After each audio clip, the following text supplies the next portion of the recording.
Okay, we are here. It is a new year. New year, new us. Not new hair yet, though. No, you just got new hair still. You cut it short right before Christmas, and it was fun, and it's I've had it it's since, cute. like, Thanksgiving. Do you have one row in? Yeah, girl. Oh, I have like 7. Do you know people, they go, you don't have extensions. And I'm like, thank you. That's such a compliment. I totally do. You just have one row. That's all you. I always tell anybody who says they don't need hair extensions, I'm like, why would you not want just one row? Yeah. So how about, because I'm turning 30 in a month, one of the clients at the salon, she's like, you going to start getting Botox? I was like, what? What? No, What? You have like that skin that you don't need it. Like, I don't think I was going to. Well, she also looked at me. She goes, did you get a boob job? I'm like, no, I did not. padded bra. Thank you. It's because I wore a normal bra that day. Jeez. I'm struggling with my hair game because the Caesar cut I have going on that was not intentional. Like literally. Look, I'm stoked for your bangs to It, like people look at my hair and like they don't know what to say. They're like, "It's not real." I'm like, "No, it's real."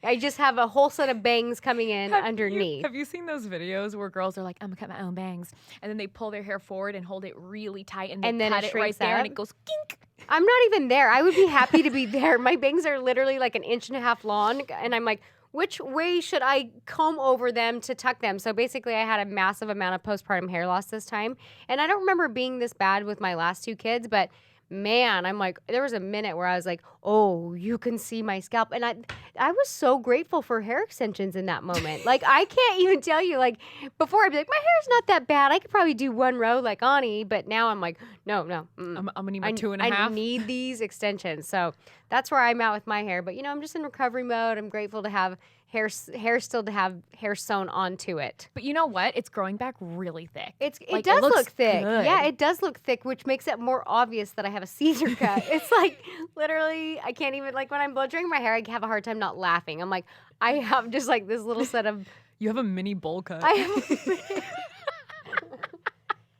Please, everyone, go look at Danielle's Instagram. Oh my God. Danielle K. White. Yeah, it's rough. So just, I'm very proud of the way I've been able to maneuver my 1.5 inch bangs. And everyone's like, just cut curtain bangs. I'm like, I can assure you I'm excited to cut curtain bangs in like a year. Please don't do that now. when You'll these- look so stupid. Oh, I will look so stupid. I'll have like I'll be like shelf bangs, like baby bangs, one bang, shelf, just shelves of bangs. I love you, but I will make fun of you. No, I will make fun of myself. I will not do that. We're fine. I'm like 6 months out from curtain bangs. It's cool. But speaking of timing, Yes. oh my gosh, we released the classes for the Academy for their NBR intensives and shadowing. Sweet. And we released our second to last month of the NBR public intensives. That's so crazy because the year just started and we're already like planning into like 2021. We're 9, what the fucking day is it?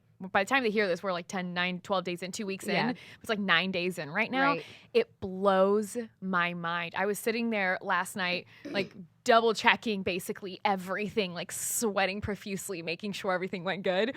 And then I sat there and I'm like, oh my God, it's been 4 years since BMS started. Actually, it's been Ooh. about 3.5. Okay. It'll be 4 years in May. So it's been about 3.5 years since it started. Right. We have done 4 conventions.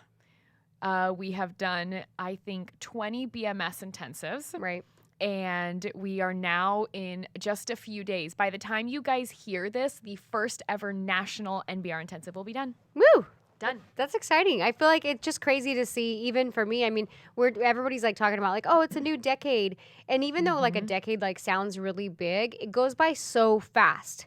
Like so Yes. fast. In fact, like I started the Natural Beauty Rose brand, I think about 9 years ago. And I'm like, oh my God, that's almost a decade ago that I started that. And it's funny because in the beginning, I don't think I really knew. I kind of had an inkling of where I wanted it to go, but I didn't know how to get there. You know what I mean? I was just like, this is what we're doing, and I feel it in my heart and my soul, and this is what we're going to do. And I think a lot of times people quit before their dreams actually manifest themselves. You know what I mean? For sure. And I think a big mistake that people make is they almost sometimes think too far. Yeah. Like it's one thing to plan goals, like a week goal, a month goal, Right. not enough. But then they're like, okay, 10 years from now, I'm going to be a multi-billionaire and I'm going to do this and that. And then they sit there and they're like, I'm poor as fuck and I have no idea what to do. That was stressful. I think I'm just going to do none of it. I think it's okay to visualize that because I feel like that I had that moment when I first started where I was like, I can see where I want this to go, but I have no idea how to. So I think it's okay to visualize it, but yes, you but can't expect to know how to get there. But some people, like, you're a pusher and a go-getter, and you're one of those, I feel, rare humans that you're like, I'm not going to fucking stop. While some people do that, and then they're like, I literally don't know. Like, even some of our students, they see the results that some of our trainers have had where they're making $20, $30, $40, $50, $80,000 a month. And then they're like, I'm making $4. I can't do that. I don't know. It's too, forget it. I can't fucking do it. But I think it's like we get overwhelmed and we put a cap on like our expectations. And I think we were in the salon the other day and I was like telling you, I was like, listen, my theory in life is expect more and always ask, because the thing is if you expect more out of yourself, meaning whether it's a house or a car or a tangible product, I mean, obviously that determines how much money you need to buy those. And I think we put ourselves in like this category of, oh, I can't have that car. Oh, I can't have that house. Or, oh, I can't have this and this and this. And by not asking, well, maybe I can, then you'll never figure out the steps in between in order to get what you want. And so for me, even if I look at something that seems like unachievable or like, no, we can't get this, like even down to like the home we're living in right now. When we first like saw it, I told Garrett, was like, oh, like we're not there yet. He kept telling me like, we're not there yet. And I'm like, dude, like we've been fucking hustling for a while. We're not like the poor kids on the block anymore. Like you need to give yourself a little more credit. And I remember I was like, well, maybe we're not there, but we don't know if we're there unless we actually ask. And so we started kind of like figuring out how much money would we need to put down? Would they do seller finance? Could we do this? Could we do that? And long story short, we ended up getting the house we wanted within 6 months.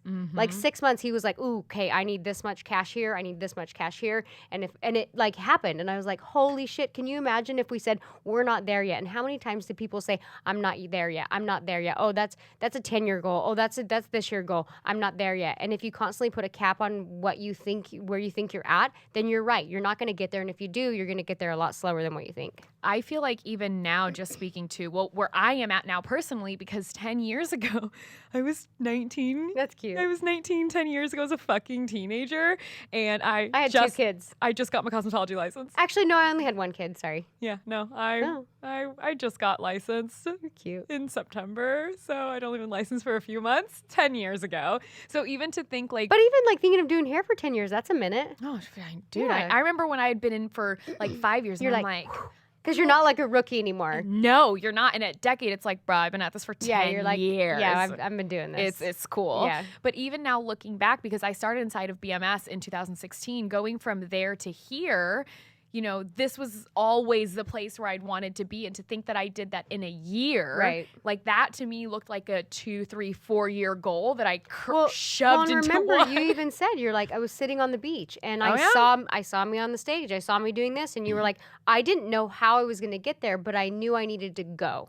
And for me, it was a matter of, I'm like, okay, well, I'm just going to keep showing up and showing up and showing up. And Garrett used to call me the self-proclaimed trainer. I'm like, compliment, insult, I don't know. I'm going to take it as a compliment. I will say that you were always just like there. Like you were like that student, like people would ask questions and you'd be like, I can answer that for you. And I was like, Who's she? What is she doing? That's cool. She's friendly. Let's bring her on. And I just never stopped.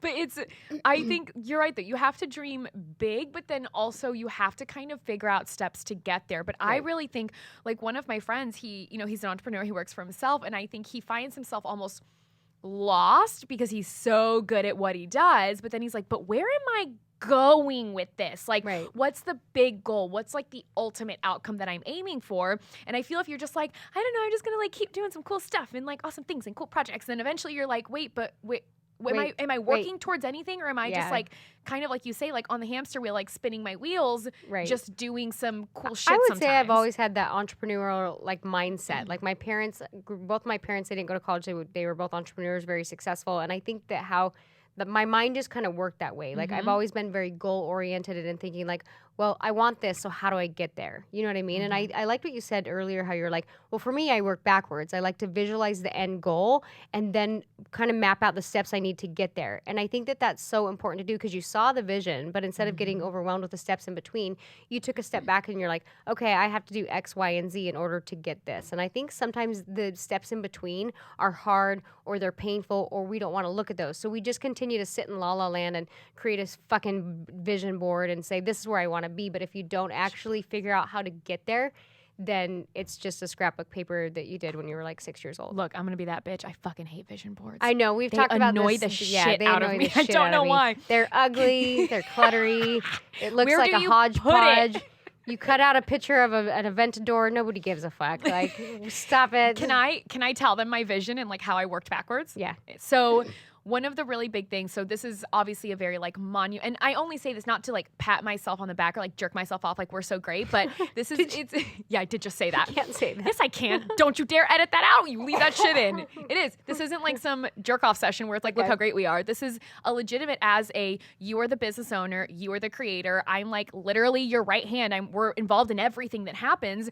You have to visualize. So I sat here and I'm like, this is a huge year. It's the first year that the company is going nationwide. We've always had students flying to California, and I'm like, great, this is amazing. A lot has gone into this But year. I have to say this one thing. Nationwide doesn't mean, because I know a lot of educators travel nationwide.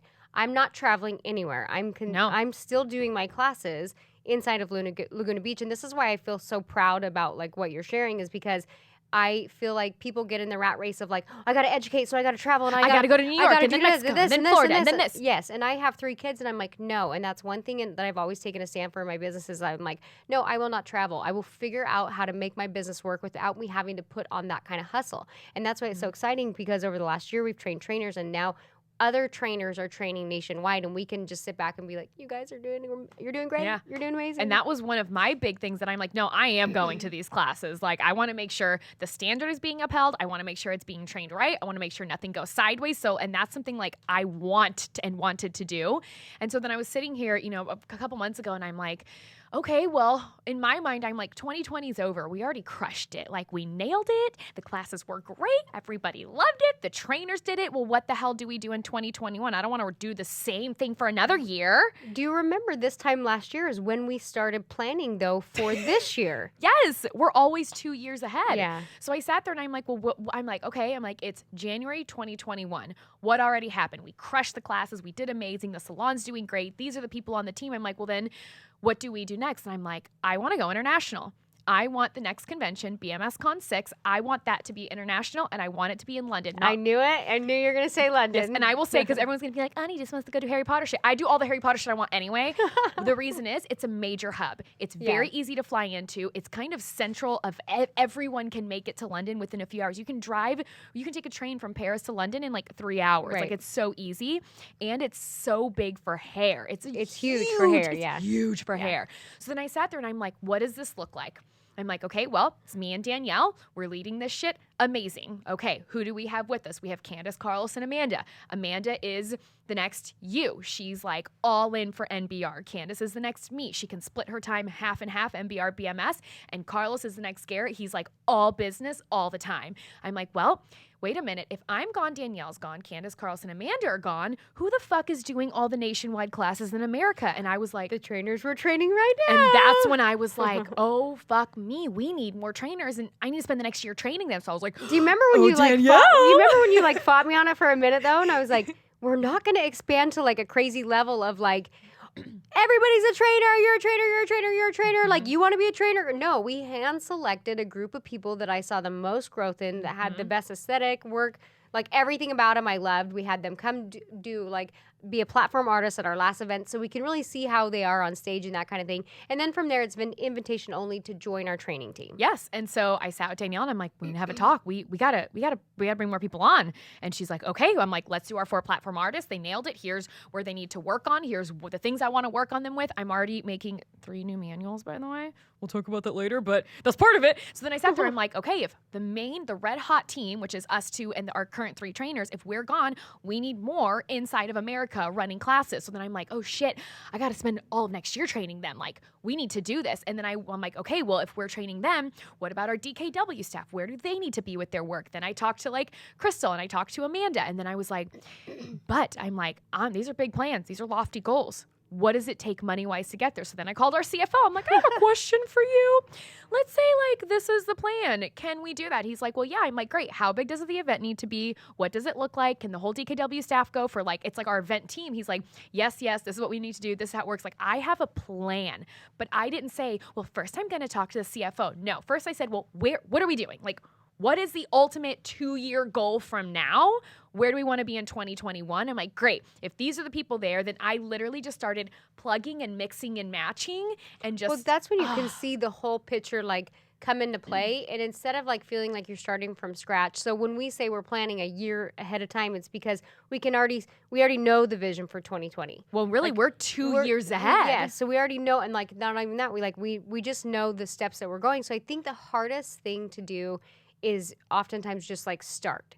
You know what I mean? Oh, yeah. Once you have momentum and you kind of have an overall vision and goal, you can adjust and jig things as you go and say, okay, this didn't work for the students. Okay, this did. And that's always been one of my goals as an educator is what best serves the students so that they have results. Because if your company or business is not having results, whether it's you just own a salon and your stylists maybe aren't great, well, then that falls back on you because maybe you didn't offer them the right kind of training. And so for me as an educator, I'm always like, how does everybody win? Because if they win, I win. Well, and we've even course corrected with our current 3 trainers. And that's something you guys need to look at even for your own staff, whether you own a salon or you own a company where you're training people. Initially, we're like, all 3 of you are going to learn everything. Mm-hmm. And as they started to, we're kind of like, oh, you're not great at that part. And you're not great at that part, but you're great at that part. And that kind of was a big like aha click moment in my head because you can do business and you obviously can do hair. Like, my God, you created this. But your passion lies in the hair. Can you do business? Yes, of course. But when it comes down to like, do you want to teach strategic seduction or do you want to do a model on stage? Like, no, I'm the rudder. I always say that. I'm like the rudder. I'm like, there's certain things that I can see, but I don't necessarily want to be the person to teach them. Mm-hmm. And there's certain things like with hair and photography and branding and that kind of thing. I'm like, that's my jam. Like that's where I want to be. Exactly. But that works well because I love hair. I do. I feel I'm not going to say the best at MBR, but fuck me, I'm really fucking good at MBR. Like I'll never say the best because I feel like there's always someone better, but it's, I know as I'm looking at you, I'm like, there's always someone better, obviously, but also I know I'm really fucking good at it, but I love the business side. Like, oh, give me all the spreadsheets. It's so good. I love when you come by and you like look at when I'm doing a bead and I'll be like, did I do it right? And then I'm like, of course I did it right. And somebody's I'm like, hey, Danielle, can you get that piece? And I'm like, you're like, can you fuck no, off? I literally want to tell you to fuck off. And then I'll like back up and I'll look and I'll be like, shit. And I'll go in and I'll like clean it up and like. I know. And it's so funny. I think it's also cool we're at that place though where it's, I'm not being a dick. I'm just like. Well, no, I'm so big on feedback too. So like I have to be like, kind of be like, oh yeah, okay, I got you. And there are even some times where I'm just asking questions where I'm like, I would have maybe done this. Like, why did you do that? Right. And it's legitimate because then it's like, I feel not that I don't get training, but I'm always so training everybody else that even though when you and I are filming, if I have a chance to ask a question, I feel like that's almost like training for me. I think feedback is so important in general. And we've had so many like podcasts on feedback, but that's literally how I created MBR. Over like trial and error and working on it and doing it, it was like always working with other people and seeing different things and like, oh, that's a good idea. I'm going to try that. Mm-hmm. It's not like I was at home like, oh, I'm going to do this. I'm going to do this. No, I always took inspiration from like wherever I found it and then kind of created something that I felt like worked for me, worked for others. But even now I'm still like, we were like, oh, we're going to change the end bead. We're going to do this. Like I'm always looking to better things and improve things based on like, what's the best now, what's going to be the best in the future. And even like building out the online academy and everything, I'm like, okay, we have to be able to like course correct and we have to be able to offer our students what they need. Yeah. So, and then jumping back to like course correcting and like when we started with the trainers, like it was the idea that everybody would learn everything, but just how like your heart and soul passion is inside of the hair, but you can do both. And I can do both, but I love training on the business part because it's just so fun. I feel like I'm like at the life business portion, but I also train in literally all of it. Right. I'm kind of like the fence, like I can go either way. And I think that was a big aha moment that looking at the trainers and watching what they did, I'm like, you're actually Danielle. You can do the business. You've built a business where, you're making $80,000 a month solo. She's funny though, because she's like me where she's a producer and then you're like, well, how'd you do that? And she's like, I just like did hair. Like she knows, but she doesn't know. She's like, I don't know how to say it. Like she's you, she honestly. just like is a fucking hustler. She is, and she's incredibly smart, and she's very, very humble about what she's done. Right. But let me tell you, ooh, I've seen you in her, because when you get to talking about hair, especially those curls, do you know what she says to the people she works with? If they curl a client, she'll walk up and be like, that looks terrible. They're not leaving. Here's where you need to fix it. In front of the client, everything. I'm like, Amanda, are you serious? She's like, it looks bad. I'm not letting them leave But like I bet that. she says it in her cute little like No. accent. No. Oh, no. Krishana, one of our assistants used to work with her. Krishana's like, you guys are way nicer than Amanda. I'm like, oh, damn, son. See, you can never say I mean again. You told No, me. I can. You were like, oh, you're a bit aggressive. And I'm like, just with our staff. And you're all, I was like, I also told Amanda, I'm like, you reel it in and be a little fucking nicer, dude. So, but that's something that was like a big aha moment. And I've since course corrected with her. Like, she'll still have an idea of what's happening in the business portion, but her new main focus, I told her, I'm like, I need you to be like a Danielle, like where Right. it's all hair for you. And same with even Carlos. Like, he's amazing at hair. Like, he is. Like, he works for Goldwell. Like, he's so good.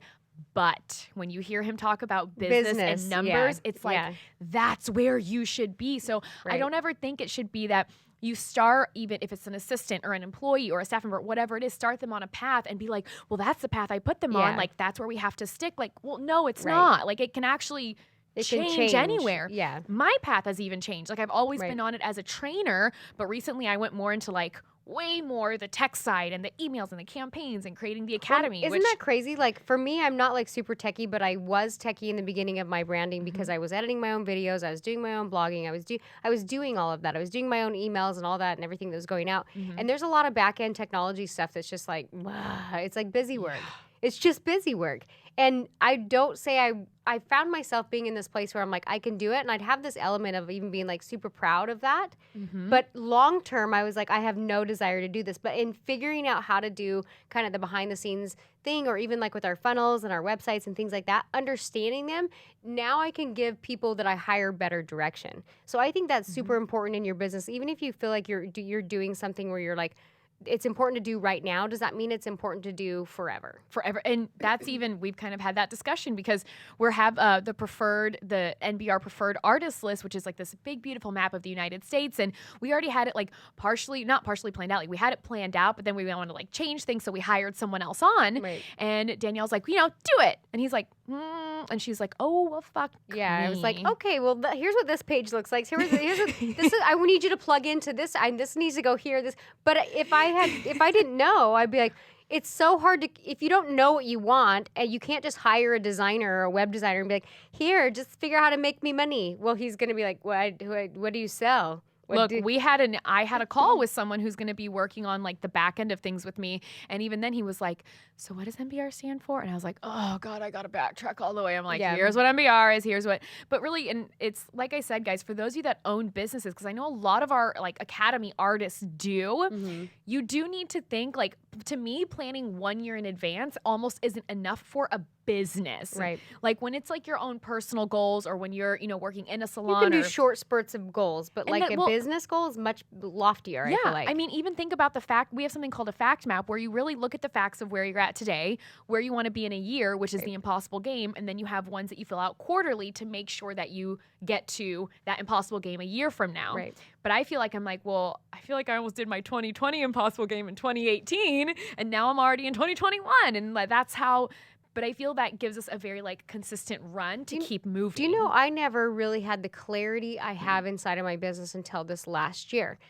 This last year, probably in about February of last year, I kind of started to step back in. Garrett kind of was like, he owned my education and I was kind of running the salon and like getting the hairline going and all that. But my education was like really my passion, and it was like slowly just like not going in the direction that I wanted it to go. And Garrett had so much going on with Warrior and his businesses. So last year around this time, we decided like, hey, like I'm going to step in and be the CEO. Like I was pregnant at the time and I was like, I'll probably like have to cut back with working and then I can focus more on my business and get it the direction I wanted to go. And it was interesting because before then, when Garrett was the CEO, I'd be like, I want to make $10 million. And I'd just throw out like stupid numbers, like just just super ignorant and just be like, this year we're going to do this. And I have no idea how to get there because I wasn't involved in that side of my company that had the ability to scale to that level. And so I'd be like doing hair at the salon and be like, this is what I want to make. And then I had no idea, like I didn't plan it out. And so for me, it was a real aha moment this last year of being like, you want to make $10 million and you fucking plan it out to make $10 million. And when you make an offer to your students, you don't wonder, is it going to work? You know it's going to fucking work because you planned for it for a year. Dude, let me tell you, even if it's not my company, I can tell you what the company did for the past 5 years. I can tell you what the goal is this year for Isla, for BMS. Right. Like, because even though it's so funny, like it's not my money. Like, honestly, like the money doesn't end up in my pocket, but I always try to go into it pretending like it does. But if we win bigger, you win bigger. For always. sure. Yeah, but for me, it's always like a treat this company as if it were your own. Even though I know it's not mine, I know I didn't birth it, I always treat it like it is, because then there's just a certain level of like care to it. Right. You always treat like, it's like, oh, fuck me. Like, if you have a house and you own it, like, you make sure to take care of it. But when you rent a house, you're like, I don't care about the carpet. It's a fuck rental. it. Yeah, no, fuck you. It's someone's actual home. Like, that's why I always go in with the mentality of, like, this is my Take company. ownership in it. Yes, Yeah. always. Which, hey, I think you have more potential to grow if you're an individual who does that. You know what I mean? You have more future in that company if you take on a little bit of that ownership. Well, and it's even the artists now who have, I keep getting messages from girls and they're like, I want to be a platform artist this year. How do I do it? And I'm like, well, because there's a couple I already have my eyeballs on. I won't say who they are, but I got my eyes on a couple. And I'm like, show up. Show up, show us what you can do, show us your work, tag Danielle and NBR and everything. Like, you're already on my radar. You need to get on hers. And I'm not putting you on her radar. Like, you figure it out. Yeah. And it's just like, that's how it is. But I also totally respect that they're making their wants known. Like, they're already being you like, have to. hey, It goes back to like, you can't get what you want if you don't ask. And you don't know what it takes to get there if you don't ask. Absolutely. Like, and if you're not looking for feedback and course correcting along the way, you're just going to say, oh, I have this goal, but like, how do I get there? You have to actually ask and figure out the steps in between in order to get there. Absolutely. Just like I did with I want to go international. Well, I didn't just like write it in my diary and then lock it up in a little box. That's fucking useless. That's so stupid. And so instead, I went to the trainers. I talked to myself. I talked to you. I talked to the CFO. I talked to myself. I did talk to myself. I sat there and I was like, this is what we're doing. I hyped myself up. I hyped the team up. I hyped you up. I hyped the CFO up. Like, I've been hype man for a minute now, for a few weeks, because I'm like so fucking stoked, because in my mind, because even the CFO was like, Ani, maybe take a minute to like really appreciate 2020 when it gets started. You're like, I moved on. I told him, I'm like, I already did. I told you we crushed it. What more do you want from me? It's true though. Like, we hit our numbers, we hit our goals, we hit everything. So we're like, check. Where else do we go? I'm ready a year for it. Doesn't matter. So, like I said, this isn't a podcast meant to be like, look how great we are, but it's really for business owners. Like, just listen to how much planning this has taken. Like, logistically, like an understanding of financials, like you're saying. Right. I even try to have an understanding of financials and like what events bring in. I know what all of our events cost, because some days I'm like, what do you mean? That was a $100,000 event. And I'm like, shit, dropping little poop pellets because I can't believe it's that much. So, but as a business owner, it is. But you have to have like an understanding of the finances, and then really take a look, not just maybe a year out, but maybe 2 years out, and say, well, at the end of, next year, where do I want to be? And then start to work backwards a little bit, even with just envisioning it. Because that's all I did. I just envisioned. Well, you know what's crazy for me too is like after I had Isla, she's 6 months old now, and everyone, I was working, was I working 2 days? Two. I was just working 2 days behind the chair.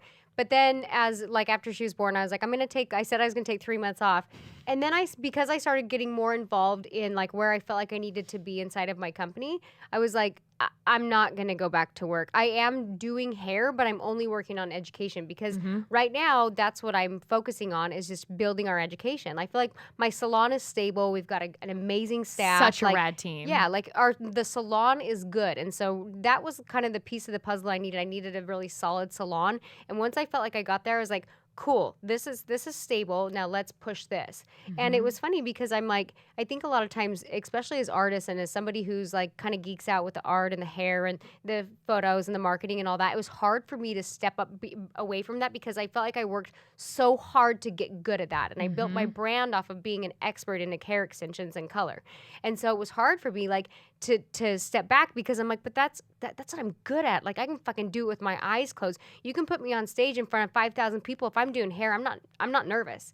You put me on stage in front of 5,000 people and tell me to like tell my story or be motivational. I'm like, shit, can I have some scissors in my hand? And or see, like, for me, I'm like, all right, what story you want? see, and that's where I'm like, but I think if you're good at something, if you worked really hard to get somewhere, it's almost hard to let that go. And I felt like this was the next chapter of my business, is I needed to focus my time being the CEO really of my company. But I realized too, I'm like, that doesn't mean I'm not doing hair. Like I've still been at the salon once a week doing hair, and I've slowed it down because I'm teaching. And when I'm in that element of teaching, I'm like, I have these moments where I'm like, yeah, I fucking still got it. Because when you teach, you become really good at what you do, and you can slow it down, and you're not trying to like, so, you know, there's days in the salon where you're like, everything is so rushed, not rushed, but it's like you're on a time You're constraint. moving. Yeah. Whereas when I'm teaching, I have the whole day to make sure I can articulate what I want. And so I found almost like a whole nother level of loving to do hair again, because I've been able to slow it down. So I know that this is the path and where I want to be. So if you're a salon owner, I would ask yourself, where is my time most valuable going into 2020? Where do I need to cut back a day here and focus on this? Do I know my numbers? Do I know my bookkeeping? Do I know my vision? Do I know my staff? Do I know the education? How does it, even down to like looking at your salon website, is this what I want to represent me? When people Google me, do I want them, like, you have to take full ownership of everything in order to have the success that you want. And sometimes we're so busy behind the chair that we're grinding and we're making money, but we're holding ourselves back from actually making the money that we want to make because we're refusing to let go of the craft that we built up so good in our minds, if that makes sense. Absolutely, it does. And like you said earlier, even if there's stuff you're doing for a time, I was just telling a friend of mine the other day, I'm like, God, I almost wish I could take like 2 months off, not because I don't want to work, but because I want no one to talk to me so I can like focus on these projects, do these training manuals I want to do, get all these like assets ready. But obviously I'm never going to do that. But then I was like, okay, well, that just means now I really need to be like very serious with my time. So even like when I go home, I'll literally be like, okay, I got 20 minutes. I'm going to sit with my little nugget with little Ronald, and I'm going to pet him and play with him so he feels super loved. But now I need you to also like just sit on my lap because now I have to like work. But it's just a matter of figuring out where you want to go, how to get there, and then really manage your time. Yeah. Like if I can't wait till some of this shit's off my plate because I'm like, if I have to log that's in the thing, one more Nick. time. There's an importance of knowing like the details to give other people guidance and direction and having like an overall flow to your vision. But then you have to literally look at where's my time most valuable. You've become a super powerful like creator like me on the team. And so your time is not going to be valued in Entreport. And you guys might not know what Entreport is. You don't want to know. It's the most, it's so aggressive. It's the devil. It's so aggressive. It's the devil. So, but that's what I'm saying. I'm grateful that you want to understand that. I'm like, I want to be clear with you. I will never log on to Entreport. That's why my time's already more valuable than Entreport, but you should learn it. Like, not saying your time's not valuable, but you learn it, and then you delegate, because you're going to be like creating more like me. You're creating ad copies. You're creating emails. Yes. You're creating vision with me. And so that's where your time needs to be spent, and all the little minute details, you're like, no, you're going to do that. That's why even today I was like, this one project I have, we're going to need to hire someone else on to help me because it's already I can already see the problem. Did you know that I think it's Kylie Jenner? She did like, I don't even want to say. She's a billionaire. She's like a billionaire. She did like something crazy last year, but she only has like 12 full-time employees, and everything else she hires out. Really? I was like, I'm going to take that route because it's so hard to manage people, and I'd rather manage projects. I'd rather managing people is the worst. Fuck me. That's why salon owners have such a hard time, because it's like bunch of fucking divas in a room, and you're like, I gotta manage 20 people's energy, and hairstylists are very like, we're a little nutsos, and so it's just a lot of energy. Imagine like an office, but like but it's a salon, so it's like it's people in general. Like even the app that we use, Voxer, to like talk back and forth. Today I didn't yell at a team member, but I yelled to one, and I'm like, if I hear this fucking app go off one more time, I'm like, I hate it. I'm trying to do work. Stop talking to me. And I was like, that wasn't nice. I was like, not mad at you, mad at that. I love when you tell me you're like, hey, I'm gonna check out because I gotta work on this, and I'm like, wait, one more, no, listen to this last Voxer, and then I text you, I'm like, listen to Voxer right now. Sometimes I see it, I'm like, still not doing it, because it turns to the point where, and for all business owners, like you might have to do this. I put my phone on do not disturb, where you can get no one can call me, text me. If they do, it goes straight to voicemail. My phone doesn't ding. I turn off notifications for Slack, for Voxer, for workplace chat, for normal workplace, for my email, and I'm just like, nope. And I have rules, like dead set concrete rules in place that you cannot text me work things. That's why I always text you. I'm like, moving this into Voxer. No, but I actually like that you put that boundary even with me, because I'm like, hey, you, and I can have a conversation wherever. Yeah. But it's not, it helps like separate like, hey, friend thing. Okay. Business thing. Yeah. Okay. Like it just helps really prioritize your time. Do you know what I mean? Yes, there'll be times where you and I have two separate conversations going. One in Voxer and then one texting But where I'm what like, shoes what are you wearing for? Yeah. And then I'll be like back on Voxer. Did they put in the blah, blah, blah, blah? Oh, that, can you believe this happened? But did you see this dress that I got? Like, but you know what?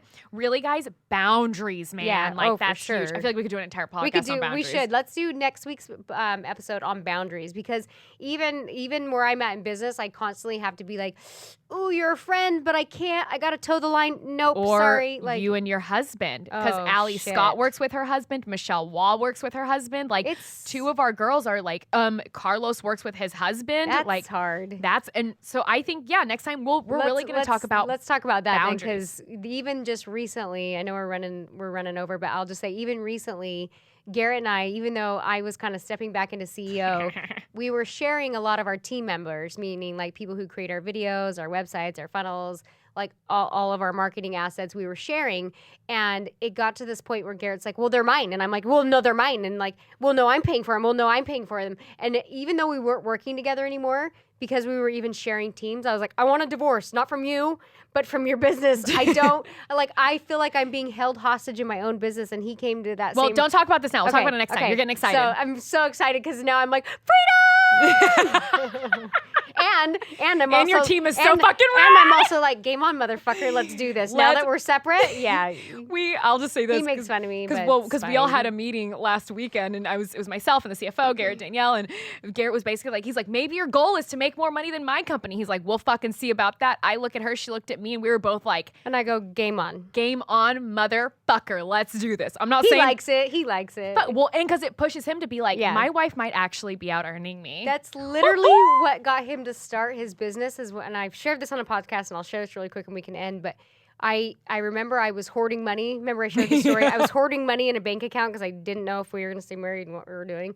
And I just was like, well, I mean, he doesn't know what I'm making. And then one month I told him, like, I had like my biggest month. It was like 30 grand. And I was like, do you want to know what I made? And I like told him, and he was like, hairdressers don't make that. And I was like, fuck you. And then like within like 6 months, he was like doubling and tripling out producing me. And I was like, oh shit, now I got to catch him. Good, so, good game, motherfucker. So that's where I'm not that competitive, but maybe I am. I think, you know what, though? To me, it's not a malicious competition. Yeah. Like, hey, you big pussy, I'm out earning you. It's like, oh, you made what? All right, see you next month. Let's try this. I want to see what I can do. Ew, gross. Did I just figure out your guys' foreplay? Because that's super gross. No. We don't even talk about work anymore because it ends up in some kind of weird fight, and then no. Oh, so it's anti-foreplay. That's good. Yeah, no. This is a bad way to end this show. It's the best. Thanks for watching and listening. Next week, we're going to talk about... What are we talking about next week? We are talking about boundaries. Oh, boundaries. Yes, that's a good one. Boundaries with husbands, boundaries with clients, boundaries with yourself. So guys, thanks for being here with us, and you can watch us at bigmoneystylistnow.com, and Happy New Year! Happy New Year!